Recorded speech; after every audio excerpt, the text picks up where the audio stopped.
ओम नमो भगवते वासुदेवाय। भगवान विष्णु के प्रिय भक्तों, कामदा एकादशी का पर्व चैत्र मास के शुक्ल पक्ष की एकादशी तिथि को होता है। इसे आम भाषा में फलदा एकादशी कहते हैं। फलदा का अर्थ है फल की प्राप्ति और कामदा का अर्थ है कामनाओं को पूरा करने वाली। प्राचीन काल में भोगीपुर नामक एक नगर था। वहाँ पर अनेक सुख ऐश्वर्य से युक्त पुंडरीक नाम का एक राजा राज्य करता था। भोगीपुर नगर में अनेक अप्सरा, किन्नर तथा गंधर्व वास करते थे। उनमें से एक जगह ललिता और ललित नाम के दो स्त्री पुरुष अत्यंत वैभवशाली घर में निवास करते थे। उन दोनों में अत्यंत प्रेम था, यहाँ तक कि अलग अलग हो जाने पर दोनों व्याकुल हो जाते थे। एक समय पुंडरीक की सभा में अन्य गंधर्वों सहित ललित भी गान कर रहा था। गाते गाते उसको अपनी प्रिय ललिता का ध्यान आ गया और उसका स्वर भंग होने के कारण गाने का स्वरूप बिगड़ गया। ललित के मन के भाव जानकर कारकोट नामक नाग ने गान भंग होने का कारण राजा से कह दिया। तब पुंडरीक ने क्रोधपूर्वक कहा कि तू मेरे सामने गाता हुआ अपनी स्त्री का स्मरण कर रहा है, इसलिए तू कच्चा मांस और मनुष्यों को खाने वाले राक्षस बनकर अपने किए कर्म का फल भोगेगा।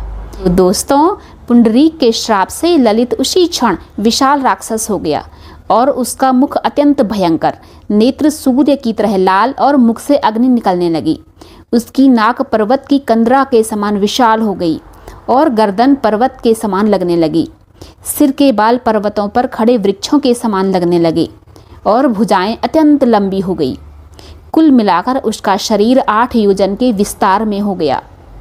इस प्रकार राक्षस होकर वह अनेक प्रकार के दुख भोगने लगा। जब उसकी प्रियतमा ललिता को यह वृतांत मालूम हुआ तो उसे अत्यंत खेद हुआ और वह अपने पति के उद्धार का यत्न सोचने लगी। वह राक्षस अनेक प्रकार के घोर दुख सहता हुआ घने वनों में रहने लगा। उसकी स्त्री उसके पीछे पीछे जाती और विलाप करती रहती।